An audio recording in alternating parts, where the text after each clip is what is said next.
మన దగ్గర ఉన్నటువంటి పరిశుద్ధ గ్రంథాన్ని తెరచి అపోస్తలుల కార్యములు 28వ అధ్యాయము 1వ వచనం నుంచి 6వ వచనం వరకు నేను చదువుతాను. 28వ అధ్యాయము అపోస్తలుల కార్యములు 1వ వచనం నుంచి. మేము తప్పించుకున్న తర్వాత ఆ ద్వీపము వెళితే అని తెలుసుకుంటుమి. అనాగరికులకు ఆ ద్వీపవాసులు మాకు చేసిన ఉపచారం ఎంతెంత కాదు. ఎలాగనగా అప్పుడు వర్షము కురియుచు చలిగా ఉన్నందున వారు నిప్పు రాజబెట్టి మమ్మును అందరినీ చేర్చుకునిరి.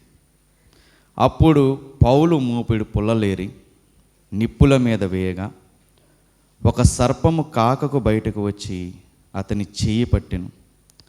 ఆ ద్వీపవాసులు ఆ జంతువు అతని చేతిని వేలాడుట చూచినప్పుడు నిశ్చయముగా ఈ మనుష్యుడు నరహంతకుడు, ఇతడు సముద్రం నుండి తప్పించుకునినను న్యాయమాని బ్రతకనీయదని తమలో తాము చెప్పుకునిరి. అతడైతే ఆ విష జంతువును అగ్నిలో జాడించి వేసి ఏ హానియు పొందలేదు. వారు అతని శరీరము వాచును లేక అతడు అకస్మాత్తుగా పడి చచ్చును అని కనిపెట్టుచుండిరి. చాలాసేపు కనిపెట్టుచుండిన తరువాత అతనికి ఏ హానియు కలగకుండుట చూచి ఆ అభిప్రాయము మాని అతడొక దేవత అని చెప్పసాగిరి. దేవుడి వాక్యంతో మనతో మాట్లాడునుగాక. ఆమేన్. ఒక తండ్రి ఎదుగుతున్నటువంటి తన కొడుకుని పిలిచి, వయసులో ఉన్నటువంటి తన కొడుకుని పిలిచి ఒక మాట అంటున్నారు. ఏంటంటే, నీ వయసును బట్టి లేదా నీకున్నటువంటి చుట్టూ ఉన్న పరిస్థితులను బట్టి నీకు ఎక్కువ స్నేహితులు ఉన్నారు అని నువ్వు ఎగురుతున్నావు కదా. ఆ స్నేహితులు ఎవరైతే ఉన్నారో వాళ్ళు ఎక్కువ మంది నీకుంటే అది నీ జీవితానికి నష్టమే. నిన్ను బాగు చేసే వాళ్ళు అందులో తక్కువ, నిన్ను చెరిపేసే వాళ్ళు అందులో ఎక్కువ. నీ జీవితంలో నీకు సహాయం చేసే వాళ్ళు తక్కువ ఉంటారా, కానీ నీకు బాధ కలగజేసి నీ జీవితాన్ని నాశనం చేసే వాళ్ళే ఎక్కువ ఉంటారు నీకున్నటువంటి ఫ్రెండ్ లిస్టులో. నీకు ఎవరైతే స్నేహితులు ఉన్నారని నువ్వు విర్రవీగుతున్నావో గుర్తుపెట్టుకో, వాళ్ళు నిన్ను బాగు చేయడానికి కాదు, నీ లిస్టు పెరుగుతుంది. నిన్ను నాశనం చేయడానికి నీ లిస్టు పెరుగుతుందని ఒక జ్ఞానం కలిగినటువంటి తండ్రి ఎదుగుతున్న తన కొడుకుకి చెప్తున్నటువంటి జ్ఞానోపదేశం. మన జీవితంలో లేదా ఈ సమాజంలో మనకి ఎదురుపడే వాళ్ళు 3 రకాల మనుషులు ఉంటారు. మన దైనందిన జీవితంలో మనం ముందుకు వెళ్తూ ఉన్నప్పుడు మన జీవితంలో అయినా కానీ 3 రకాల మనుషులు ఉంటారు. అందులో మొట్టమొదటి రకం ఎవరు అంటే స్నేహితులు. ఈ స్నేహితులు ఎవరు అంటే, నిజంగా మనం ఎదుగుతూ ఉంటే మన ఎదుగుదలను చూసి సంతోషించేవాళ్ళు, నిర్మలమైనటువంటి మనస్సాక్షి కలిగి మన ఎదుగుతున్నప్పుడు మనల్ని ఆదరించేటటువంటి లేదా మన ఎదుగుదలను చూసి సంతోషించే వాళ్ళకి మనం పెట్టుకున్న పేరేంటి అంటే, వీడు నా స్నేహితుడు. కానీ ఒక్కసారి మన జీవితం తలకిందులైపోతే ఎవరు ఆ స్నేహితులలో ఎవరు నిజమైన స్నేహితులో మనకి అర్థమవుద్ది. మనకు స్నేహితులు ఉండడం వేరు, నిజమైన స్నేహితులు ఉండడం వేరు. స్నేహితులు మనకు అన్నీ బాగున్నప్పుడు ఉంటారు. నిజమైన స్నేహితులు ఎప్పుడు ఉంటారంటే మనకు ఆపద వచ్చినప్పుడు మాత్రమే ఉంటారు. వయసు పెరుగుతున్న కొద్దీ మనకు అర్థమవుతూ ఉంటుంది. అందుకే వయసు పెరిగిన వాళ్ళు మనం చూస్తూ ఉంటే వయసులో ఉన్న వాళ్ళకు ఉన్నటువంటి ఫ్రెండ్స్ కన్నా వయసు పెరిగిన వాళ్ళ యొక్క ఫ్రెండ్ లిస్ట్లో ఫ్రెండ్స్ ఎలా ఉంటారు? తక్కువ ఉంటారా, ఎక్కువ ఉంటారా? వయసు పెరుగుతున్న కొద్ది ఏంటంటే ఎవరైతే నిజమైన స్నేహితులో వాళ్ళు మాత్రమే ఉంటారు. వయసులో ఉన్నప్పుడు ఉన్న లిస్ట్ కన్నా వయసు పెరిగేకున్న లిస్టు తగ్గుద్ది. అర్థమవుద్ది వయసుతో పాటు. ఎవడు నాకు నిలబడ్డాడు, ఎవడు నాకు సహాయం చేశాడు, ఎవడు నా భవిష్యత్తుకి తోడ్పడ్డాడు, ఎవడు నా ఎదుగుదలకు తోడ్పడ్డాడు, అవన్నీ చూసుకుంటే వయసులో ఉన్నప్పుడు లెక్కెట్టలేమేమో, వయసు పెరిగిన తర్వాత వేళ్ళ మీద లెక్కెట్టచ్చు. నిజమైన స్నేహితులు. అందుకని దేవుడు ఎప్పుడు కూడా మన భవిష్యత్తుని జనసమూహం లేదా జనాల చేతిలో పెట్టడు. చాలా తక్కువ మందే మనకి ఎదురయ్యేవారు లేదా మనకు సహకరించేవారు ఉంటారు. ఎప్పుడు మనకు ఉన్నటువంటి జనాన్ని బట్టి నేను ఎలా ఉండగలను అలా ఉండగలను మనం డిసైడ్ అవ్వడానికి వీలు లేదు. యేసుక్రీస్తు వారి జీవితాన్ని మనం చూస్తూ ఉంటే ఆయన ఎప్పుడూ కూడా జనసమూహానికి దూరంగా ఉండడానికే ప్రయత్నించారు. దూరంగా వెళ్ళిపోయేవారు. ప్రార్థన మత్తయి సువార్త, మార్కు సువార్త, లోక, యోహాను సువార్తలు ఇవన్నీ మనం చూస్తూ ఉంటే ఎక్కువ సిచ్యువేషన్స్లో యేసుక్రీస్తు వారి జనావాసానికి దూరంగా లేదా జనసమూహానికి దూరంగా ఉంటూ తన జీవితాన్ని తను లేదా తన ప్రార్థనని తన తండ్రితో సమయాన్ని గడపడానికే ఎక్కువ ప్రాధాన్యతని ఇచ్చారు. అంటే ఏం మనకి నేర్పుతుంది ఈ పాఠం అంటే, మన ఫ్రెండ్ లిస్ట్లో లేదా మన స్నేహితులు ఎక్కువ ఉన్నారని చెప్పి అందరూ మన బాగును కోరతారని అనుకోవడానికి వీలు లేదు. అందరూ మన కష్టాల్లో నిలబడతారనుకోవడానికి వీలు లేదు. మరి బైబిల్ ఏం చెప్పింది? ఎవరు నిజమైన స్నేహితుడు అన్న విషయం ఎవరు చెప్పారు, ఎక్కడ చెప్పారంటే సామెతల గ్రంథము 17వ అధ్యాయము, సామెతల గ్రంథము 17వ అధ్యాయము 17వ వచనంలో రాయబడి ఉంటుంది. నిజమైన స్నేహితుడు విడువక ప్రేమించును, దుర్దశలో వట్టి వాడు సహోదరుడిగా ఉండును. వాడు నిజమైన స్నేహితుడు. స్నేహితులు ఉండడం వేరు, నిజమైన స్నేహితులు ఉండడం వేరు. నిజమైన స్నేహితుడు ఎలా ఉంటాడంట? దుర్దశలో కూడా అలా మన కోసం నిలబడిపోతాడు. 18వ అధ్యాయము 24వ వచనం.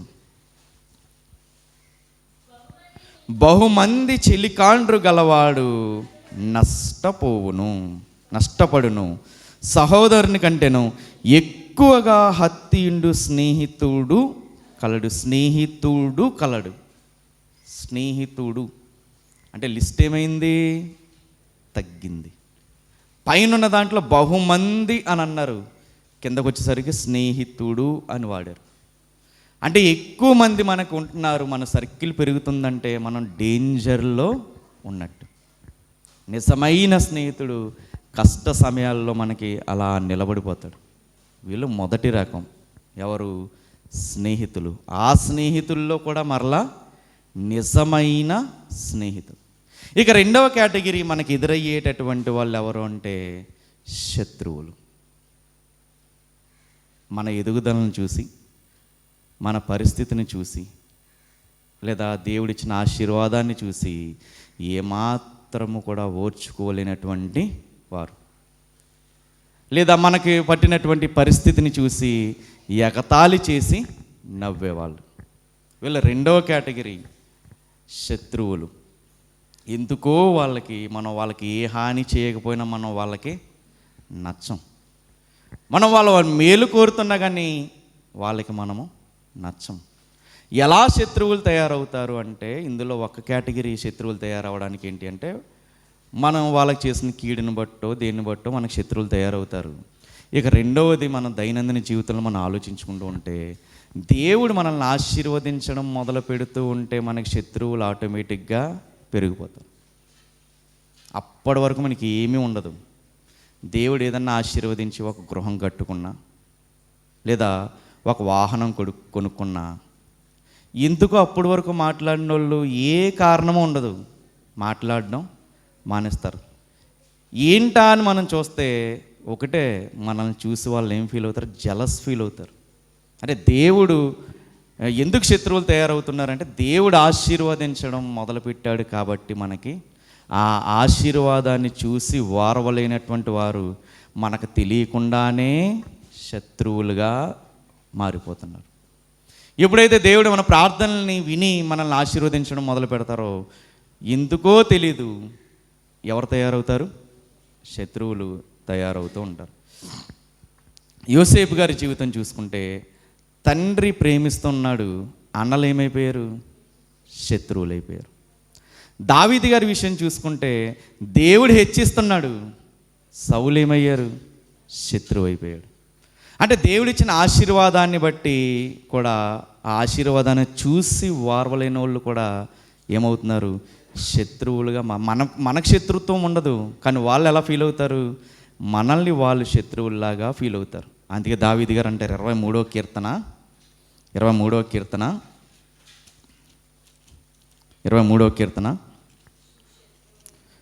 నా శత్రువుల ఎదుట, 5వ వచనం, నా శత్రువుల ఎదుట నీవు నాకు భోజనము సిద్ధపరచుదువు, నూనెతో నా తల అంటి ఉన్నావు, నా గిన్నె నిండి పొల్లుచున్నది. ఇందుకే ఇక్కడ శత్రువులు అంటే ఈయన శత్రువులు కదా, ఈయన శత్రువులుగా భావించేవారు ఎదుట నువ్వు ఇంకా నన్ను హెచ్చిస్తున్నావు, వాళ్ళ ఎదుట నాకు భోజనాన్ని సిద్ధం చేస్తున్నావు అన్న విషయాన్ని చెప్తున్నారు. ఎలా వచ్చారు ఈయనకి శత్రువులు? దేవుడు ఎప్పుడైతే భోజనం సిద్ధం చేస్తున్నాడో ఏమయ్యారు? ఆ భోజనాన్ని చూసి లేదా ఆశీర్వాదాన్ని చూసి వారవలైనటువంటి వాళ్ళు తయారయ్యారు ఆయన జీవితంలో. ఇది 2వ కేటగిరీ. మొదట మనకి స్నేహితులు ఉంటారు, లేదా స్నేహితులు ఎదురవుతారు. ఆ స్నేహితుల్లో మరలా నిజమైన స్నేహితులు ఉంటారు. తర్వాత మనల్ని చూసి వారవలేని వాళ్ళు మనకి శత్రువులుగా తారసపడుతూ ఉంటారు, లేదా మనమే వాళ్ళకి శత్రువులుగా కనపడేటట్టుగా మనం ఉంటాము. ఇక 3వది ఎవరు అంటే వీళ్ళిద్దరిని కలగలిపినటువంటి వ్యక్తులు. శత్రువా అంటే శత్రువు కాదు, మిత్రుడా అంటే మిత్రుడు కాడు. ఎలాంటి వారు అంటే మనకి తెలుగులో ఎలా పిలుస్తారంటే వీళ్ళని మిథ్యామిత్రుడు అని అంటారు, లేదా విధ్వంసక మిత్రుడు అని అంటారు. ఇంగ్లీష్లో అయితే ఫ్రెనిమీస్ అని అంటారు. అంటే ఫ్రెండ్ ప్లస్ ఎనిమి, 2 కలగలిపి ఉంటారు. అలాంటి వాళ్ళు కూడా మనకి ఎదురవుతారు. ఎలా ఉంటాయి వాళ్ళ మాటలు? ఎలా ఉంటాయి? పైకి మాత్రమే ఏమంటారు? అయ్యో జీవితం అలా అయిపోయిందా అని అంటారు. పై మాటలు మాత్రం అలా ఉంటాయి, హృదయంలో మాత్రం ఏమని ఉంటుంది? వీడికి అలాగే కావాలి, దీనికి అలాగే జరగాలి. ఎవరు వీళ్ళు? విధ్వంసక మిత్రులు. పైకి మాత్రమే మిత్రుడు, హృదయాలోచనలు మాత్రం శత్రువు కన్నా ఘోరంగా ఉండేటటువంటి స్వభావం. వాళ్ళతో మనం ఏం చేయాలో జాగ్రత్త పడాలి. వాళ్ళని అనుమానించేంత మనకి ఏం ఉండదు, కానీ వాళ్ళని మాత్రం నమ్మకూడదు అనేటటువంటి జ్ఞానం మనకి ఉండాలి. ప్రతీది కూడా అందరితోనూ కూడా మనము పంచుకోకూడదు. చూడ్డానికి మాత్రమే స్నేహితుడిగా కనపడతాడు, కానీ వాడి ఆలోచనలన్నీ ఎలా ఉంటాయి? శత్రువుగా ఉంటాయి. పైన ఫస్ట్ మాట్లాడుకున్న కేటగిరీతోనూ మనకు ప్రాబ్లం ఉండదు, శత్రువుతోనూ మనకు ప్రాబ్లం ఉండదు. ఎందుకంటే ఎలాగో మనం వాడికి నచ్చమని తెలుసు. కానీ ఎవరితో ప్రాబ్లం ఇక్కడ? మిత్రుడిగా కనిపించే శత్రువుతోనే ప్రాబ్లం. పై మాటలేమో బాగును కోరతాయి, హృదయమేమో నాశనాన్ని కోరుతుంది.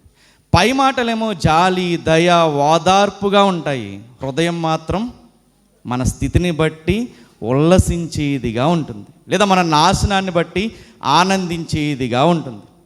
ఎవరు వీళ్ళు అంటే మన నాశనాన్ని కోరుకునేటటువంటి మిత్రులు వీళ్ళు. మనం పడిపోతే చూసి నవ్వాలని వేచి చూసేటటువంటి స్నేహితులు వీళ్ళు. వీళ్ళని ఎప్పుడు కూడా ఒక కంట మనము కనిపెట్టుకుంటూనే ఉండాలి. ఫ్రాన్స్ని పరిపాలించేటటువంటి రాజు లూయిస్ అనేటటువంటి రాజు, లూయిస్ 13వ రాజు. ఆయన ఎప్పుడు దేవుడికో ప్రార్థన చేస్తూ ఉంటారంట. ఏమని ప్రార్థన చేస్తారంటే, God save me from my friends, I can protect my self from my enemies. దేవా, ఆయన ప్రార్థన ఎలా ఉంటుందంటే, దేవా నీవు నన్ను శత్రువుల నుంచి కాపాడకపోయినా పర్లా. అమ్మ ఆ సౌండ్ ఎవరు చేస్తున్నారు? నువ్వు నన్ను శత్రువుల నుంచి కాపాడకపోయినా పర్లా, నేను కాపాడుకోగలను. కానీ నీవు మాత్రం నన్ను ఎవరి నుంచి కాపాడాలంటే నా స్నేహితుల నుంచి మాత్రం నువ్వు నన్ను కాపాడు. ఎందుకంటే శత్రువు ఎక్కడి నుంచి దాడి చేస్తాడు? ఎదరి నుంచి దాడి చేస్తాడు. మిత్రుడు మాత్రం వెనక నుంచి దాడి చేస్తాడు. నీ ఎదురుగుండా వస్తున్నటువంటి శత్రువుని నేను జయించగలను, నువ్వు నాకు ఆ సామర్థ్యాన్ని ఇచ్చావు శారీరకంగా, కానీ నా వెనకాలే ఉండి నాకు గోతులు తీసేటటువంటి వాళ్ళ నుంచి నువ్వు నన్ను కాపాడు. ఎందుకంటే వాళ్ళని కనిపెట్టడం నా వల్ల కాదు, అది నీకు మాత్రమే సాధ్యం. ఒక రాజు చేసినటువంటి ప్రార్థన ఎవరి కోసం? మిత్రులుగా కనిపించే శత్రువుల కోసం. మిత్రులుగానే కనపడతారు, పైకి స్నేహితులుగానే కనపడతారు, కానీ హృదయం అంతా ఎలా ఉంటుంది? శత్రుత్వంతో, కుళ్ళుతో, కుతంత్రాలతో నిండుకుని ఉంటుంది. అందుకని వాళ్ళ కోసమే దావీదు గారు మాట రాశారు. ఎంత అనుభవం అంటే ఆయనకి ఇవన్నీ చూసి వచ్చాడు కాబట్టి ఒక మాట రాస్తున్నారు. 55వ కీర్తన 55వ కీర్తన మనం చదువుకున్నటువంటి వాక్య పఠనంలో ఉంది. 12వ వచనం, 55వ కీర్తనం 12వ. నన్ను దూషించేవాడు శత్రువు కాడు. ఎవరు రాస్తున్నారు కీర్తన అంటే మనకు 55వ అధ్యాయము పైన మనకు కనపడుతుంది. ప్రధాన గాయకునికి తంతి వాయిద్యముల మీద పాడదగినది, దావీదు రచించినది. ఆయన అనుభవాన్ని ఇక్కడ కీర్తన రూపంలో రాస్తున్నారు. నన్ను దూషించేవాడు నా శత్రువు కాడు. ఒకవేళ శత్రువు అయితే నేను దాన్ని సహింపగలను. ఎందుకంటే వాడు కామన్ నన్ను తిట్టడం. ఎందుకంటే చాలా చూస్తాను, నన్ను తిట్టేవాళ్ళు శత్రువులు బోళ్ళు మంది తిట్టడం చూశాను, కానీ ఇప్పుడు తిట్టేవాడు నా శత్రువు కాదు. ఇంకా శత్రువైన ఎడల నేను దాన్ని సహింపవచ్చును. నా మీద మెట్టబడివాడు నా యందు పగపట్టినవాడు కాడు. అట్టి వాడైతే నేను దాగి ఉండవచ్చును. నా మీదకి లేచేవాడు నా మీద పగపట్టినవాడు కాదు. ఒకవేళ పగపట్టుంటే నేను ఎక్కడికో చోటుకి వెళ్ళి దాక్కుందును, కానీ వాడు నా మీద పగపట్టినవాడు కాదు. మరి ఎలాంటి వాడు? 13వ వచనం, ఈ అట్టివాడైతే నేను దాగి ఉండవచ్చును. ఈ పని చేసిన నీవు ఎవరంట? నా సహకారివి. సహకారివి అంటే నా పక్కనే ఉండేవాడు, నా చిలికాడవు, నా పరిచయుడవు. ఎక్కడో లేరు శత్రువులు, ఎక్కడున్నారు? పక్కనే ఉన్నారు. అదే చెప్తున్నారు ఇక్కడ, నా చెలికాడవు, నా పరిచయస్తుడు. ఎవడో పరిచయం లేనుడు వచ్చి నాకు హాని చేయలా, పరిచయం ఉన్న నీవే నాకు హాని చేస్తావు. ఎవరి పరిచయస్తుడంటే ఈయనతో కలిసి భోజనం చేసినోడే. 41వ కీర్తన 9వ వచనం, నేను నమ్ముకుని నా విహితుడు నా ఇంట భోజనము చేసిన వాడు నన్ను తన్నుటకై తన మడిమను ఎత్తెను. నా పరిచయస్తుడు, నాతో కలిసి భోజనం చేసినవాడు, ఎంత బాగా ఉండేవో అని నన్ను పొగిడినవాడు, ఇలాంటి భోజనం నేను ఎప్పుడు తినలేదని నాతో చెప్పినవాడు ఇప్పుడు ఏం చేస్తున్నాడు? నా వెనకాలే గోతులు తవ్వుతూ ఉన్నారు. అందుకని యేసుక్రీస్తు వారు ఒక మాట చెప్తారు. ఏంటంటే అది సాధారణంగా కొంచెం డబ్బున్న వాళ్ళ ఇంటికి వెళ్ళినప్పుడు వాళ్ళ గేటు బయట ఒక మాట రాస్తారు. ఏంటది? ఏమున్నాయి? కుక్కలు ఉన్నాయి, జాగ్రత్త అని రాస్తారు. కానీ యేసుక్రీస్తు వారు ఒక మాట అన్నారు, చూద్దాం ఒకసారి. మత్తయి సువార్త 10వ అధ్యాయము, మత్తయి సువార్త 10వ అధ్యాయము 17వ వచనం, మనుష్యులను గూర్చి జాగ్రత్త పడుడి. ఎవరిని గురించి? మనుష్యులను గురించి. మన లోకంలో చూసేది కుక్కలున్నాయి, జాగ్రత్త. దేవుడు చెప్తున్నది మనుషులున్నారు, జాగ్రత్త. కనిపెట్టలేము వాళ్ళని. స్నేహితుడిని కనిపెట్టచ్చు, శత్రువుని కనిపెట్టచ్చు, నిజ స్నేహితుడిని కనిపెట్టచ్చు, కానీ మిత్రుడిగా నటించే శత్రువుని కనిపెట్టలేము. మనుషులున్నారు, జాగ్రత్త. ఇదే సందర్భాన్ని మనం ఇప్పుడు చదువుకున్నటువంటి వాక్య పఠనంలో మనం చూడగలం. అపోస్తుల కార్యములు 28వ అధ్యాయంలో మనం చదువుకున్నటువంటి వచనం దేన్ని మనకి వివరిస్తుంది అంటే, మన జీవితంలో కొంతమంది మనుషులు మనకి ఎదురవుతూ ఉంటారు. అటువంటి మనుషులతో మనము జాగ్రత్తగా ఉండాలి అనేటటువంటి ఒక సంకేతాన్ని ఇస్తున్నటువంటి సందర్భంగా మనకు కనపడుతుంది. ఈ 28వ అధ్యాయం అపోస్తుల కార్యంలో జరుగుతున్నది ఏంటి అంటే, పౌలు గారు రోమా ప్రయాణంలో జరుగుతున్నటువంటి సందర్భం ఇది. 27వ వచనంలో మనకు 27వ అధ్యాయం 1వ వచనంలో కనపడుతుంది. మేము ఓడ ఎక్కి ఇటలీ వెళ్ళవలనని నిర్ణయించినప్పుడు వారు పౌలును మరికొంది ఖైదీలను ఆగుస్తు పటాలంలో శతాధిపతి అయిన యూలియను వానికి అప్పగించారు. వాళ్ళు ప్రయాణాన్ని కొనసాగిస్తూ ఉన్నారు. వాడెక్కారు, రోమా వెళ్ళాలని ప్రయాణం స్టార్ట్ చేశారు. రోమా వెళ్ళాలని ప్రయాణం స్టార్ట్ చేసినప్పుడు వాళ్ళకి ప్రయాణంలో అన్ని అడ్డంకులు ఎదురవుతాయి. వాడ మీదకి తుఫాన్ వస్తుంది, వాడలో ఉన్నటువంటి వస్తువులు అన్నీ కింద పడేస్తారు, వాడని తేలిక చేస్తారు. అయినా కానీ గాలి విసిరినప్పుడు ఏమవుతుందంటే వాడ బద్దలైపోయినప్పుడు ఏమవుతుందంటే ఎవరైతే ఈదగలరో వాళ్ళు ముందు వెళ్ళిపోయి దూకేసి ఒడ్డుకి చేరుకోండి. మిగిలిన వాళ్ళు ఎవరైతే ఈత రాదో వాళ్ళందరూ కూడా అక్కడ ఉన్నటువంటి చెక్క ముక్కలు, వాడ విరిగిపోయినప్పుడు ఉన్నటువంటి చెక్క ముక్కలు ఇవన్నీ పట్టుకుని ఏం చేస్తారంటే సముద్రం దరికి రావడం మొదలు పెడతారు.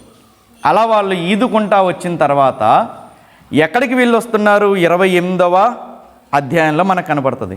మేము తప్పించుకొనిన తర్వాత ఆ ద్వీపము మెలితే అని తెలుసుకున్నాం. ఎక్కడికి వచ్చారు ఇప్పుడు వీళ్ళు? మెలితే అనేటటువంటి ద్వీపానికి వచ్చారు. అక్కడ ఉన్నటువంటి అనాగరికులకు ఆ ద్వీపవాసులు మాకు చేసిన ఉపచారము ఇంతింత కాదు. ఎలాగనగా అప్పుడు వర్షము కురియొచ్చు, చలిగా ఉన్నందున వారు నిప్పు రాజబెట్టి మమ్మును అందరినీ చేర్చుకున్నారు. వచ్చారు, అక్కడ చలిగా ఉంది, వీళ్ళందరూ అప్పటికే తడిసిపోయిండి వణికిపోతున్నారు. వీళ్ళందరికీ ఏం చేస్తున్నారు చెప్పి ఏం చేశారంటే అక్కడ ఉన్న వాళ్ళందరూ అక్కడ ఉన్న పుల్లలను పోగు చేసి వాళ్ళకి చలిమంటేశారు. చలిమంటేస్తున్నప్పుడు జరిగిన సందర్భం 3వ వచనం. అప్పుడు పౌలు మోపుడు పుల్లలేరి నిప్పుల మీద వేయగా ఒక సర్పము కాకుకు బయటకు వచ్చి అతని చెయ్యి పట్టింది. తర్వాత ఆ ద్వీపవాసులు ఆ జంతువు అతని చేతిని వేలాడుట చూసినప్పుడు నిశ్చయముగా ఈ మనుష్యుడు నరహంతకుడు, అతడు సముద్రం నుండి తప్పించుకునేనను న్యాయమాతని బ్రతకనీయదని తమలో తాము చెప్పుకొనిరి. జరిగిన సందర్భం ఏంటి అంటే పొలలేరుతూ ఉంటే అందులో వేస్తున్నప్పుడు అందులో ఉన్న వేడి కాకకి ఎవరు బయటకు వచ్చారు? ఇప్పుడు ఒక పాము బయటకు వచ్చింది. పాము బయటకు వచ్చి ఏం చేస్తుందంటే పౌలు గారి చేతిని కుట్టింది, లేదా చేతిని పట్టుకుంది. ఆ పట్టుకున్నప్పుడు చూడండి, అప్పటి వరకు సహాయం చేసినటువంటి మనుషులు ఏం చేశారు? వీళ్ళకి చలికి వణుకుపోతుంటే పుల్లలేరారు. అప్పటి వరకు చాలా దయ చూపించినటువంటి మనుషులు వెంటనే ఏమని మాట్లాడుకుంటున్నారు? నిశ్చయముగా ఈ మనుష్యుడు నరహంతకుడు. 4వ వచనం. ఆ ద్వీపవాసులు జంతువు అతని చేతిని వేలాడుట చూచినప్పుడు నిశ్చయముగా ఈ మనుష్యుడు నరహంతకుడు, ఇతడు సముద్రం నుంచి తప్పించుకున్న న్యాయదేవత అతన్ని వదలలేదు. చూడండి, అప్పటి వరకు ఉన్నటువంటి మనుషులు ఇప్పుడు ఏం మాట్లాడుతున్నారు? సహాయం చేసిన మనుషులు ఏం మాట్లాడుతున్నారు? నరహంతకుడు, న్యాయదేవత ఇతన్ని బతకనివ్వలేదు. కొన్నిసార్లు మన జీవితంలో కూడా మనకి అప్పుడప్పుడు కాటు వేయడం మంచిదే. ఎందుకు కాటు వేయడం అని వెళ్ళి పామును కాటు వేయించుకోమని కాదు. మన జీవితంలో ఎదురవుతున్న కొన్ని దెబ్బలు అవి మనకు తగలడం చాలా చాలా మంచిది. ఎందుకంటే ఎవరు అలాంటి వారు ఎప్పుడు బయటపడుతుంది? ఆ సందర్భంలోనే మన వైపు ఎవరున్నారు, మనకి ఎవరు సపోర్ట్గా నిలబడుతున్నారు అన్నది తెలిసేది ఎప్పుడు అంటే ఆ సమయంలోనే. ఎవరు ముసుగేసుకుని ఉన్నారు, ఎవరు మన పట్ల ముసుగ్గా ఉండి పైకి ఒక మాట లోపల ఒకటి పెట్టుకున్నారు అనేది ఎప్పుడు తెలుస్తుందంటే అటువంటి సమయాల్లోనే తెలుస్తుంది. అలాంటి వాళ్ళతో యేసుక్రీస్తు అన్నారు మనం జాగ్రత్తగా ఉండాలి. ఎవరు ఆ మనుషులు ఎన్ని కేటగిరీస్లో ఉంటారు అంటే అందులో మొట్టమొదటి కేటగిరీ ఎవరు అంటే ఎవరితో మనం జాగ్రత్తగా ఉండాలి అనే వాళ్ళ మొట్టమొదటి లిస్టులోకి వచ్చేది ఎవరు అంటే మన పరిస్థితిని చూసి, లేదా మనం ఇప్పుడు వెళ్ళబడుతున్నటువంటి మన సమస్యల్ని చూసి మన స్వభావాన్ని, మన వ్యక్తిత్వాన్ని తీర్పు తీర్చే వారితో మనం ఎలా ఉండాలి? జాగ్రత్తగా ఉండాలి. మన కుటుంబాల్లో వచ్చినటువంటి సమస్యలను బట్టి మన వ్యక్తిత్వాన్ని కొలిచే వారితో మనం ఎప్పుడు కూడా ఎలా ఉండాలి? జాగ్రత్తగా ఉండాలి. ఇక్కడ ఏం జరిగింది? దీనికి ఏం జరిగింది? పాము కాటేసింది. సముద్రం నుంచి తప్పించుకున్న ధర్మదేవత అతన్ని వదలలేదని అంటున్నారు. కాటేసింది ఏంటి? పాము. ఎక్కడికి లింక్ చేస్తారో చూడండి. 4వ అధ్యాయం 4వ వచనంలో నిశ్చయముగా ఈ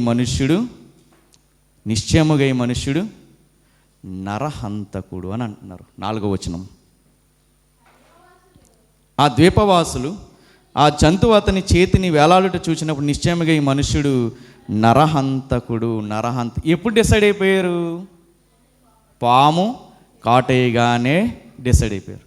అంటే ఎలాంటి వారు ఈ మనుషులంటే, మన జీవితంలో ఏదైనా కష్టం వచ్చినా, లేదా మన జీవితంలో ఏదైనా నష్టం వచ్చినా, లేదా మనము ఎడారి మార్గం గుండా వెళ్ళేటటువంటి పరిస్థితులు వచ్చేసినప్పుడు వెంటనే మనల్ని చూసి ఏం డిసైడ్ అయిపోతారు? ఏదో చేసి ఉంటాడు కాబట్టి వీడికి గతి పట్టింది. వెంటనే మన పరిస్థితిని చూసిన వెంటనే వాళ్ళు తీర్పు తీర్చేస్తారు, మన వ్యక్తిత్వాన్ని తప్పుపట్టేస్తారు. అలాంటి వారితో అంటున్నారు, అలాంటి వారితో జాగ్రత్తగా ఉండాలి. వీళ్ళు ఎక్కడో ఉండరు, మన చుట్టూనే ఉంటారు. వీళ్ళు ఎక్కడన్నా ఉన్నారా? పౌలు గారు ఎదురుగుండానే ఉన్నారు. పాము కాటేయడంతో వీళ్ళు డిసైడ్ అయిపోయారు, నిశ్చయముగా ఈ మనుష్యుడు నరహంతకుడు. డిసైడ్ అయిపోయారు, చాలా స్ట్రాంగ్గా డిసైడ్ అయిపోయారు. సముద్రం నుంచి తప్పించుకున్నారు, కానీ ఇక్కడ పాముకి దొరికేశారు. అంటే ఒక్క పాము కాటికి ఎంత డిసైడ్ అయిపోయారో చూడండి. మన చుట్టూ ఇలాంటి వాళ్ళు ఖచ్చితంగా ఉంటారు. మన స్థితిని బట్టి, మన స్వభావాన్ని తేల్చి చెప్పేసే మనుషులు, మన బాధని బట్టి మన భక్తి ఎలాంటిదో కొలి చేసేటటువంటి మనుషులు, మన కష్టాలను బట్టి మన దేవుడితో ఎంత నిజాయితీగా ఉంటున్నామా లేదా అనేది కొలిచేసి పోల్చేసే మనుషులు మన చుట్టూనే ఉంటారు. పరిస్థితిని బట్టి క్యారెక్టర్ని డిసైడ్ చేసేసేటటువంటి వెలిచూపు మనుషులు మన చుట్టూ ఉంటారు. ప్రపంచం ఎప్పుడు కూడా పై రూపాన్నే చూస్తుంది, దేవుడు మాత్రం హృదయాన్నే చూస్తాడు. ప్రపంచం ఎప్పుడు కూడా మన కష్టాలను బట్టి మన పరిశుద్ధతని కొలత వేసేస్తుంది, దేవుడు మాత్రం మనం ఎలాంటి వాళ్ళమో అన్న విషయాన్నే చూస్తాడు. వెలిచూపును బట్టి మనిషి ఎలాంటి వాడా అన్నటువంటి ఆలోచన చేసే ధోరణి దేవుని విషయంలో చాలా చాలా తప్పు. ఒకవేళ అలాంటి బుద్ధి కనుక మనకుంటే, ఎదుటివాడి కష్టాల్లో ఉన్నప్పుడు మనం చూసి ఏదో చేసి ఉంటాడు, అందుకే ఆడికి ఇలాంటిది పట్టింది, ఆ కుటుంబం ఎలా అయిపోయింది అని ఆలోచన చేసి డిసైడ్ చేసేటటువంటి ఆ మనస్సాక్షి ఉంటే దేవుడు అలాంటి వాళ్ళని అసహ్యించుకుంటాడు. ఎప్పుడు మనం ఎదుటివాడి కష్టాన్ని బట్టి వాడి స్వభావాన్ని తీర్పు తీర్చేవారిగా మనము ఉండకూడదు. వెలిచూపుని బట్టి, వాడి పరిస్థితిని బట్టి, వాడు పడుతున్నటువంటి బాధని బట్టి మనం ఎప్పుడు వాడి యొక్క ఎదురుగుండా ఉన్నటువంటి వాళ్ళ యొక్క స్వభావాన్ని కానీ క్యారెక్టర్ని కానీ ఎప్పుడు తప్పిపట్టేవారిగా మనము ఉండకూడదు. ఇలాంటి వాళ్ళు ఒకవేళ మన జీవితంలో ఉంటే అలాంటి వాళ్ళతో ఏమన్నాడు దేవుడు? జాగ్రత్తగా ఉండండి. అలాంటి వాళ్ళు ఉండరు అని దేవుడు అంటలా, ఉంటారు. కాకపోతే ఏం చేయాలి? జాగ్రత్తగా మీరు కనిపెడుతూ ఉండాలి. వెలిచూపును బట్టి ఎప్పుడు ఎవరిని తీర్పు తీర్చకూడదు. మనకు కనబడుతున్న పరిస్థితిని బట్టి ఎవరిని కూడా మనం తప్పు పట్టేవారిగా మనము ఉండకూడదు. ఏమైంది? పాము కాటేసేసరికి వెంటనే ఎక్కడికి వెళ్ళిపోయారు? క్యారెక్టర్ దగ్గరికి వెళ్ళిపోయారు. నిశ్చయముగా ఈ మనుష్యుడు నరహంతకుడు. పాము కాటేస్తే నరహంతకుడు అని డిసైడ్ అయిపోయారు. కానీ వాళ్ళకి అర్థం కావట్లేదు, పౌలు గారు ఇక్కడ వరకు రావడానికి. వీళ్ళేమనుకుంటున్నారు? ఆ సముద్రంలో తప్పించుకున్నారు, సముద్రంలోనూ వీళ్ళకి ఆపదొచ్చింది, పోనీ అలాగని తప్పించుకున్నారా? పాము కాటేసింది. దీన్ని బట్టి వీళ్ళు డిసైడ్ అయిపోయారు. కానీ వాళ్ళ పౌలు గారి పూర్వపు జీవితాన్ని చూడగలుగుతున్నారా వీళ్ళు? అసలు ఇక్కడ దాకా వచ్చారంటే ఎవరి కృపది? దేవుడి కృపే. వాడ బద్దలైపోతుంది, అసలు మేము బ్రతుకుతామన్నటువంటి ఆశే లేదు, కానీ బ్రతికించాడు కదా దేవుడు.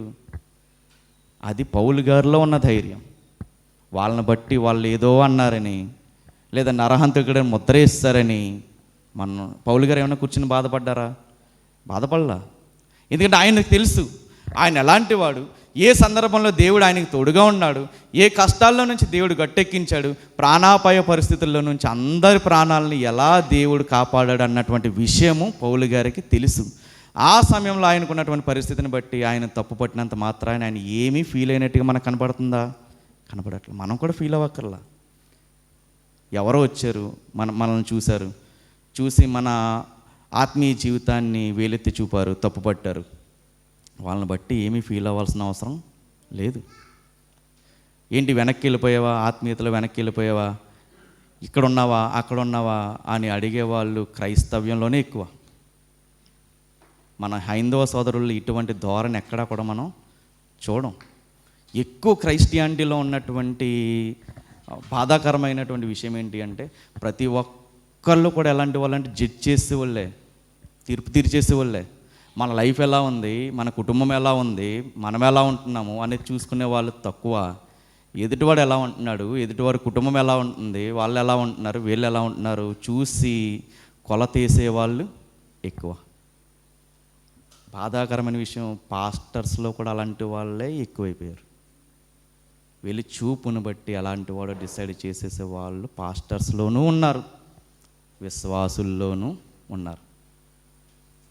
అది వాక్యం అంటుంది, అది చాలా తప్పు. సమూయేలు గారు వచ్చారు. ఇంకో నేను యెషయా కుమారుల్లో ఒకరిని నేను నియమించుకున్నానని వెంటనే అన్న రాగానే, దావీదు గారు అన్నయ్య పెద్దోడు రాగానే అనుకున్నారు. అసలు ఆ ఎత్తుని చూసి, ఆ దేహ దారుఢ్యాన్ని చూసి అనుకున్నారు దేవుడు ఏర్పరచుకున్నవాడు ఇతడే అని అన్నారు. అప్పుడు దేవుడు వార్నింగ్ ఇచ్చారు. ఒకసారి చూద్దాం. సమూయేలు గ్రంథం, మొదటి సమూయేలు గ్రంథము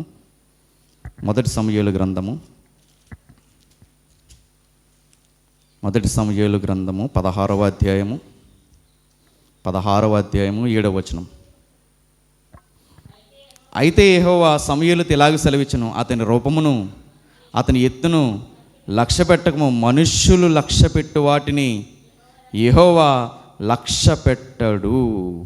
రూపాన్ని చూడొద్దు, అతను ఏమి ఎత్తులో ఉన్నాడో చూడొద్దు, నేను ఏమీ లక్ష్య పెట్టొద్దు. మనుషులు పై రూపాన్ని లక్ష్య పెడతారు. మనుషులు ఎప్పుడంతే దేన్ని చూస్తారు? పై రూపాన్నే చూస్తారు. దేవుడు మాత్రం అంతరంగాన్ని చూస్తాడు. ఎవరో పై రూపాన్ని బట్టి, ఎవరో పైకి కనబడుతున్నటువంటి పరిస్థితులను బట్టి మనల్ని ఏదో అన్నారని చెప్పి వాళ్ళకి భయపడి మనం ముఖం దాచుకోవాల్సిన అవసరం లేదు. దేవుడు హెచ్చించాలని నీ పట్ల ఆశయం కలిగి ఉంటే ఈ మనుషులు ఎంతటి వారు, ఎప్పుడు దాన్ని బట్టి మనము బాధపడవలసిన అవసరం లేదు. ఇది మొదటి కేటగిరీ. అలాంటి వారితో జాగ్రత్తగా ఉండాలి. ఎవరు వాళ్ళు? మన పరిస్థితిని బట్టి మన క్యారెక్టర్ ఎలాంటిదో డిసైడ్ చేసేసే వాళ్ళతో జాగ్రత్తగా ఉండాలి. రెండవ కేటగిరీ ఉన్నారు. నువ్వు కష్టాల్లో ఉన్నప్పుడు, నువ్వు బాధలో ఉన్నప్పుడు నీకు తోడుగా ఉండకుండా చోద్యం చూస్తూ నిలబడే వాళ్ళు ఉంటారు. వాళ్ళతో జాగ్రత్తగా ఉండు. నువ్వు కష్టాల్లో ఉన్నావు, బాధలో ఉన్నావు, ఇరుకుల్లో ఉన్నావు, ఇబ్బందుల్లో ఉన్నావు, చూస్తారు, చూసి మౌనంగా ఉండిపోతారు. అలాంటి వాళ్ళు కూడా మన జీవితంలో ఎదురవుతూనే ఉంటారు. అలాంటి వారితో అంటున్నారు జాగ్రత్తగా ఉండండి అని అంటున్నారు. ఇక్కడ సందర్భాన్ని మనం చూస్తే పాము కరిచింది కదా. పాము ఎక్కడ కరిచింది? చేతి మీద కరిచింది. కరవగానే చూడండి, వీళ్ళు ఉన్న ప్లేస్ ఏంటి? మెలితే అనేటటువంటి ఒక ద్వీపంలో ఉన్నారు. ద్వీపము అంటే ఐలాండ్. చుట్టూ వాటర్ ఉంటుంది, మధ్యలో ఏముంటుంది? భూభాగం ఉంటుంది, భూమి ఉంటుంది మధ్యలో. చుట్టూ వాటర్ ఉంటుంది, మధ్యలో భూమి ఉంటుంది. ఇప్పుడు వీళ్ళు ఇక్కడికి వచ్చారు కదా. ఇప్పుడు ఆ ద్వీపంలో వాళ్ళు పాము కరవడం అనేది ఫస్ట్ టైం అయ్యి ఉంటుందా? అక్కడ ఉన్న జనానికి పాము కరవడం అనేది ఫస్ట్ టైం అయ్యి ఉంటుందా, లేదా అంతకుముందు ఎప్పుడన్నా చూసుంటారా? ఖచ్చితంగా చూసే ఉంటారు. చూడండి, ఇక్కడ చదివితే బాగా అర్థమవుద్ది. 6వ వచనం. వారు అతని శరీరము వాచును లేక అతడు అకస్మాత్తుగా పడిచొచ్చును అని కనిపెట్టుచుండిరి. ఎంతసేపు కనిపెట్టారంట? చాలాసేపు కనిపెట్టుచుండిన తర్వాత సరిపోద్ది. ఇప్పుడు ఎదురుగుండా ఒక వ్యక్తి పాము కాటుకు గురయ్యాడు. పాము కాటేసింది. వీళ్ళకి ఏమైనా పాము కాటేస్తే ఎలా స్పందించాలో తెలియని మనుషులా వీళ్ళు? తెలియదంటారా? ఖచ్చితంగా తెలిసే ఉంటుంది. లాస్ట్ టైం మొన్న వారమే ఇప్పుడు నోవా మినిస్ట్రీస్ ఆయన డాక్టర్ నోవా గారు ఏం చేశారని ఛత్తీస్గఢ్ ప్రాంతానికి, ఏజెన్సీ ప్రాంతానికి సువార్తకు వెళ్ళారు. అక్కడ ఆయన అక్కడ ఉన్నటువంటి ఒక ఆయనతో మాట్లాడుతూ, మీరు మీ ఏజెన్సీ ప్రాంతాల్లో మరి హాస్పిటల్స్ దూరంగా ఉంటాయి కదా, మరి మీరు ఏం చేస్తారు? సడన్గా పాము కాటేస్తే ఏం చేస్తారు? ఇక్కడ సర్పాలు ఎక్కువగా వస్తూ ఉంటాయి కదా, ఏం చేస్తారంటే అక్కడ ఉన్నటువంటి ఆయన ఏం చెప్పారంటే, వెంటనే హాస్పిటల్స్ దూరమే, కానీ ఇక్కడ మాకు పాము కాటు నుంచి విరుగుడు ఇచ్చేటటువంటి ఒక మొక్క ఉంది, ఆ మొక్కను నలిపేసి ఆ రసం అక్కడ వేసామంటే కొంచెం విషం వ్యాప్తి చెందడం అనేది కొంచెం కంట్రోల్ అవుతుంది, దాని తర్వాత మాకు సమయం సరిపోద్ది హాస్పిటల్ తీసుకెళ్తానికి అని ఆయన చెప్పారు. ఇప్పుడు వీళ్ళకి ఆ వైద్యం వచ్చి ఉంటుందంటారా, వచ్చి ఉండదంటారా? ఒకవేళ అటు ఆ పాము కాటేసిన పాము వీళ్ళకి ఏమన్నా కొత్త? ఈ నిత్యం చూసేటటువంటి పాములే కదా, ఎలా స్పందించాలి? ఇప్పుడు ఎదురుగుండా ఒక వ్యక్తి ప్రాణాపాయంలో ఉన్నారు. ఆ ప్రాణాపాయంలో ఉన్నప్పుడు ఎంత హుటాహుటిన, ఎంత స్పీడ్గా ఈయన బ్రతికించాలి అన్న ఆలోచన ఉండాలి కదా వీళ్ళకి. మనకు కొత్త కాదు కదా ఇది. ఇంతకుముందు మన వాళ్ళని కూడా పాము కాటేసినప్పుడు మనం ఎలా స్పందించాము అని ఉండాలి కదా. వీళ్ళు ఏం చేస్తున్నారంట? నుంచుని అలా చూస్తున్నారంట, చాలాసేపు అలా చూస్తున్నారంట. పోనీ వీళ్ళకి ఏమన్నా హెల్ప్ చేయడం చేత కాదా? వైద్యం చేయడం చేత కాదా? చేతనవుద్ది, కానీ మౌనంగా నిలబడిపోయి ఏం జరుగుతుందా అని చూస్తున్నారు. కొంతమంది మనుషులు అవసరమైన సమయాల్లో మనకి అక్కరకు రాకుండా నిలబడిపోయే వాళ్ళు ఉంటారు, నిలబడి చూసేవాళ్ళు ఉంటారు. చలి కొనుక్కుపోతున్నప్పుడు వణుకుపోతున్నారు కదా అని నిప్పు వేయడానికి పుల్లలేరడంలో సహకరించిన వీళ్ళు ఇప్పుడు ప్రాణం పోయే పరిస్థితి వచ్చినా కానీ ఎలా నిలబడిపోయారు? వీళ్ళు ఏం చేయకుండా మౌనంగా నిలబడిపోయారు. పాము కాటేసింది, ఇది మనకు కొత్త కాదు, వెంటనే ఈయన్ని రక్షించాలన్నటువంటి ఆతృత వీళ్ళలో కనపడుతుందా? లేదు. సహాయం చేసే శక్తి సామర్థ్యాలు ఉన్నాయి, కానీ సహాయం చేసే మనసు మాత్రం లేదు.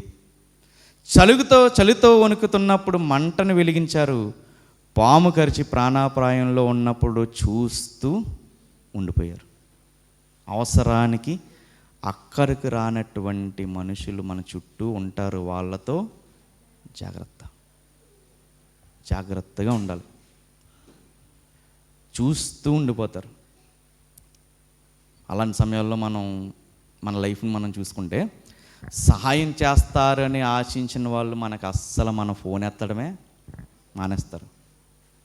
ఎప్పుడైనా ఈసారి మనకు కష్టం వచ్చినప్పుడు లేదా ఇబ్బంది వచ్చినప్పుడు ఒకసారి మనం పెన్ తీసుకుని, బుక్ తీసుకుని, ఈ కష్టాల్లో మనం ఎవరికి ఫోన్ చేసాము, ఎవరిని కన్సల్ట్ అయ్యాము, ఎవరు స్పందించారు అని మనం లిస్ట్ అవుట్ చేసుకుంటే, ఎవరు స్పందించకపోయినా ఒక్క ఆయన మాత్రం ఖచ్చితంగా మనకు మార్గాన్ని చూపిస్తారు. ఆ లిస్టులో మనకు కనపడే పేరు, ఏకైక పేరు ఏదన్నా ఉందంటే మనం ఆరాధించేటటువంటి దేవుడు ఏదో రకంగా మార్గాన్ని తెలిసిన వ్యక్తిగా మనకి ఆ లిస్టులో కనపడతారు. మన కష్టం వచ్చినప్పుడు ఆ కష్టాన్ని బట్టి మన క్యారెక్టర్ని డిసైడ్ చేసే మనుషులు ఉంటారు, జాగ్రత్త పడాలి. మన కష్టం వచ్చినప్పుడు ఆ కష్టాన్ని చూస్తూ ఏం చేయకుండా మౌనంగా నిలబడిపోయే మనుషులు ఉంటారు, వాళ్ళతో జాగ్రత్త పడాలి. వాళ్ళు ఏదో వచ్చి సహాయం చేసేకల్లా మాట సహాయం అన్నా చేయొచ్చు కదా, ధైర్యాన్ని నింపడానికి, లేదా మన కోసం ప్రార్థన చేయొచ్చు కదా, కనీసం అది కూడా చేయనటువంటి వాళ్ళు మన జీవితంలో ఎదురుపడుతూ ఉంటారు. వాళ్ళని బట్టి కూడా మనం ఫీల్ అవ్వాల్సిన అవసరం లేదు. మన లిస్టులో ఎవరు కనబడుతున్నారు? దేవుడు ఉన్నాడు, ఆయనే మార్గాన్ని తెరుస్తాడు. ఎవరో ఒక వ్యక్తిని ఆయన ఖచ్చితంగా లేవనెత్తుతారు. ఇది రెండవది మనం చూసేటటువంటి విషయం. పాము కాటేసిన స్పందించినటువంటి మనుషులు ఇక్కడ మనకు కనపడుతున్నారు. మూడవ కేటగిరీ ఎవరు అంటే, వీళ్ళు ఎప్పుడెప్పుడు మనం పడిపోతామా అని ఎదురు చూసేటటువంటి మనుషులు. ఎప్పుడు కూడా మన పతనం కోసం, మన వైఫల్యం కోసం ఎదురు చూస్తూ ఉంటారు. వీళ్ళతో కూడా మనము జాగ్రత్తగా ఉండాలి. చూడండి ఏం చేస్తున్నారు వీళ్ళు. 6వ వచనం, వారు అతని శరీరము వాచునో లేదా అకస్మాత్తుగా పడి చచ్చునో అని కనబడి. ఎందుకు కనబడుతున్నారు? ఇప్పుడు పాము కరిచింది కదా, చెయ్యి వాస్తుందా, ప్రాణం పోతుందా మాట్లాడుకుంటున్నారు. కాదు, ప్రాణమే పోద్దని ఒకడు, లేదు చెయ్యి వాస్తుందని ఒకడు. అల్టిమేట్గా కోరుకునేది ఏంటి? వీడు ఎప్పుడెప్పుడు చనిపోతారా అని ఎదురు చూస్తున్నారు. పౌలు గారు ఎప్పుడు చనిపోతారా అని అలా ఎదురు చూస్తున్నారు. మన జీవితంలో కూడా అలాంటి వాళ్ళు ఉంటారు, ఎప్పుడు కూలిపోతుందా అని చూసేవాళ్ళు. పైకి మాత్రమే నవ్వుతూ కనపడతారు, మనల్ని ఏదో ఆదరించినట్టుగా కనపడతారు. లోపల అంతా కూడా ఏముంటుంది? కుళ్ళు కుతంత్రాలే ఉంటుంది. కానీ ఇక్కడ చూడండి, పౌలు గారు ఏం చేస్తున్నారో ఒకసారి మనం చూస్తే మనకు ఆశ్చర్యాన్ని కలిగిస్తుంది. 4వ వచనం 5వ వచనం చదువు. అతడైతే ఆ విష జంతువును అగ్నిలో జాడించి వేసి ఏ హానియు పొందలేదు. అసలే పాము కాటేస్తుంది కదా, అసలే పాము కాటేస్తే ఇప్పుడు ఈ చెయ్యి పట్టుకెళ్ళి ఎందులో పెడుతున్నారు? ఈయన అగ్నిలో పెడుతున్నారు. పాము కాటు ఎక్కువ బాధ ఉంటుందా, అగ్నిలో పెట్టినప్పుడు ఎక్కువ బాధ ఉంటుందా? ఒక రకంగా చెప్పాలంటే రెండూ కూడా బాధే. ఒక పక్కన పాము కరిసింది అన్నటువంటి బాధ, ఇంకో పక్కన దాన్ని వదిలించడానికి అగ్నిలో పెట్టినప్పుడు చెయ్యి కాలిపోయింది అనేటటువంటి బాధ. కానీ పౌలు గారు ఏం డిసైడ్ అయ్యారంటే, పాము కాటుకు మాత్రమే దేవుడు నన్ను రక్షించడు, నేను అగ్నిలో గుండా వెళ్ళిన దేవుడు నన్ను రక్షిస్తాడు. మీరు పాము కరిచింది బ్రతుకుతాడా లేదా అని ఎదురు చూస్తున్నాడు. నా జీవితము ఇంకా బాధల పాలైనా నన్ను కాపాడేటటువంటి దేవుడు నాకు ఉన్నాడు. నా జీవితంలో ప్రతి ఎత్తులోనూ ప్రతి పల్లంలోనూ నా మీదకి వడగాళ్ళు వచ్చిన సుడిగాళ్ళు వచ్చిన ప్రతి దాంట్లోనూ దేవుడు నాకు తోడుగా ఉన్నాడు. పాము కాటుకు మాత్రమే కాదు, ఏ అగ్ని గంధకములు నా మీద పడుతున్నా నా దేవుడు దాని నుంచి రక్షించగలడు. చూశారు ఏమవుతాడా ఉంటాడా చనిపోతారా అని ఎదురు చూశారు. కానీ ఏం జరిగిందంట? ఆయనకి ఏ హాని జరగల. అగ్నిలో చేయి పెట్టాడు, ఏమి అవ్వాలా. పాము కరిచింది, ఏమీ అవ్వలేదు. అప్పుడు డిసైడ్ అయ్యారంట. ఏంటి? 6వ వచనం లాస్ట్ మాట, ఇతడొక దేవత అని చెప్పుకున్నారు. అప్పుడు ఈయన ఉంటారు. ఈయన క్యారెక్టర్ ఎప్పుడు కూడా, పౌలు గారి క్యారెక్టర్ ఎప్పుడు కూడా, ఆయన్ని ఎవరైనా హైలైట్ చేస్తూ ఉంటే అసలు తట్టుకోలేడు. ఆయన ఎవరిని హైలైట్ చేయాలని కోరుకుంటారు? దేవుడినే హైలైట్ చేయాలని కోరుకుంటారు. బహుశా ఆ క్యారెక్టర్ కలిగినటువంటి పౌలు గారు ఉంటారు, నేను దేవుణ్ణి దేవతని కాదు, కానీ నాకొక దేవుడు ఉన్నాడు. ఆ దేవుడే వీళ్ళందరి నుంచి వీటన్నిటి నుంచి నన్ను కాపాడాడు. నేను వాడలో ప్రయాణం చేస్తున్నాను, వాడ మీదకి తుఫాను వచ్చింది, వాడ బద్దలైపోయింది, బ్రతుకుతామన్న ఆశ లేదు, దాని నుంచి కాపాడిన దేవుడు ఇక్కడ విషసర్పం నుంచి కాపాడాడు, అగ్నిలో నుంచి కూడా నన్ను కాపాడాడు. మనం ఆరాధించే దేవుడు అలాంటి వారు. మనకి ఏ కష్టం వచ్చినా ప్రతి దాంట్లో నుంచి దేవుడు మనల్ని కాపాడుతూనే ఉంటాడు. కానీ మనం మనుషులతో జాగ్రత్త పడాలి. అందరినీ గుడ్డిగా నమ్మేయడానికి వీలు లేదు.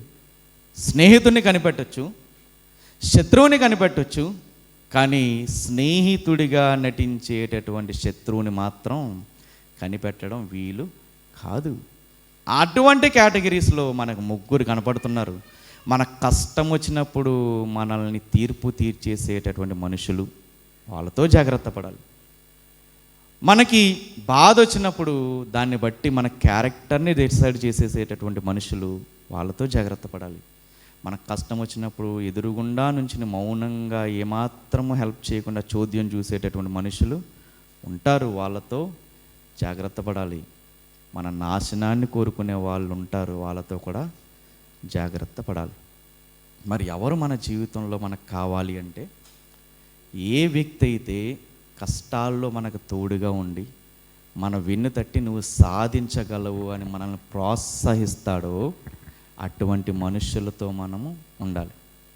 ఎప్పుడు మన పతనాన్ని కోరుకునేవాడు మాటలు ఎలా ఉంటాయంటే, పైకి మాత్రమే నవ్వుతాడు, పైకి మాత్రమే ఓదారుస్తాడు, వెనకాల మాట్లాడవలసినవి అన్నీ కూడా మాట్లాడేస్తాడు.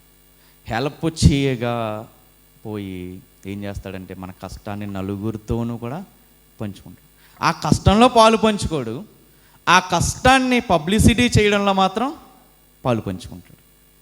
మన బాధల్లో పాలు పంచుకోడు, మన బాధని పబ్లిసిటీ చేయడంలో పాలు పంచుకుంటాడు. అలాంటి వాళ్ళు ఉంటారు, జాగ్రత్త. మనం లోకంలో కుక్కలు ఉన్నాయి జాగ్రత్త అని అంటాం, దేవుడు మాత్రం మనుషులు ఉన్నారు జాగ్రత్త. అటువంటి వాళ్ళు మన జీవితంలో ఎదురుపడుతూనే ఉంటారు. వాళ్ళందరితోనూ కూడా జాగ్రత్త. ఒక్కొక్కసారి మన జీవితంలో మన మీద పడేటటువంటి బాధలు అనేటటువంటి కాటు మన జీవితానికి మంచిది. కష్టం అనేటటువంటి ఎదురు దెబ్బ మన జీవితానికి మంచిది. ఎందుకు అంటే ఆ సమయంలోనే నిజస్వరూపాలు బయటపడతాయి. అప్పటి వరకు హెల్ప్ చేశారు. చలేస్తుందంటే ఏం చేశారు? మంట వేసారు, పుల్లల పోగు చేశారు, మీకు ఎందుకు మేము ఉన్నామని అన్నారు. ప్రాణాపాయ స్థితి వచ్చేసరికి ఏమీ చేయలేదు. అలా నిలబడి ఎప్పుడు చనిపోతాడా అని ఎదురు చూస్తారు. ఉంటారు, మన చుట్టుపక్కల ఉంటారు, సమాజంలో ఎదురవుతారు, మన బంధువుల్లో ఉంటారు. ఇంకో రకంగా చెప్పాలంటే మనల్ని హత్తుకుని ఉన్న వాళ్ళలోనే ఉంటారు. దావీదు గారికి అదే జరిగింది. నా సహకారివి, నాతో పాటు భోజనం చేసిన వాడివి, నీవు ఇప్పుడు నా మీదకి లేస్తున్నావు. అటువంటి వాళ్ళు ఉంటారు. కానీ దేవుడు అంటున్నాడు 27వ సామెతలు 27వ అధ్యాయము ఇటువంటి వాళ్ళు ఈ 27వ అధ్యాయంలో ఉన్నటువంటి వారు మన జీవితంలో ఉంటే వాళ్ళని ఎట్టి పరిస్థితుల్లోనూ మనము వదలడానికి వీలు లేదు. 27వ అధ్యాయము 9వ వచనం. తైలమును అత్తరును హృదయమును సంతోషపరిచినట్లు చెలికాని హృదయంలో నుండి వచ్చు మధురమైన మాటలు హృదయమును సంతోషపరుచును. ఒక పాజిటివ్ మైండ్ సెట్తో ఉన్నటువంటి వాడు నీ జీవితంలో ఎవరైనా ఉంటే దేవుడు అంటున్నారు, అలాంటి వాళ్ళని వదులుకోవద్దు. వీళ్ళతో జాగ్రత్తగా ఉండు, ఈ వ్యక్తిని మాత్రం వదులుకోవద్దు. ఎందుకంటే పగవాడు ఏం చేస్తాడంటే పైకి ముద్దులు పెట్టేస్తాడంట. కానీ నిజమైన స్నేహితుడు మనల్ని గాలిలో పెట్టడానికి మనల్ని దండిస్తాడు. నువ్వు చేస్తున్న తప్పు, ఇలా చేస్తే నీ జీవితం ఇలా అయిపోతుంది అని ఎంకరేజ్ చేస్తాడు. మనం ఎప్పుడైతే డీలా పడిపోయామో వాడి నోట నుండి వచ్చే మధురమైన మాటలు ఏం చేస్తాయి? మనకి సంతోషాన్ని ఇస్తాయి. మన జీవితంలో సక్సెస్ అవ్వడానికి కూడా అవి తోడ్పడతాయి. కాబట్టి ఇలాంటి వారు ఎవరన్నా ఉంటే వాళ్ళని మన జీవితంలో వదులుకోకూడదు. వాడు మనల్ని తిట్టినా మన బాగు కోసమే తిడతాడు. వాడు మనతో సంతోషంలో, మన సంతోషంలోని వాడు పాలు పంపులు పొందుతాడు. మనం తప్పుడు అడుగులు వేస్తుంటే హెచ్చరిస్తాడు. మన అభ్యున్నతికి, మన ఎదుగుదలకి అలాంటి వాడు తోడ్పడుతూనే ఉంటాడు. అలాంటి వారు మన జీవితంలో ఎవరన్నా ఉంటే ఖచ్చితంగా వాళ్ళని హత్తుకునే ఉండాలి. వాళ్ళని దూరం పెట్టుకునే ప్రయత్నం మనం ఏ పరిస్థితుల్లోనూ కూడా చేయకూడదు. స్నేహితులు ఉంటారు, శత్రువులు ఉంటారు. స్నేహితుడిగా నటించే శత్రువులు ఉంటారు. వాళ్ళందరితోనూ కూడా మనం జాగ్రత్తగా ఉండాలి. అందుకనే మనుషులతో జాగ్రత్త. దేవుడి కొద్ది మాటలు వెనుకల్లో ఫలింపచేయునుగాక. ఆమేన్.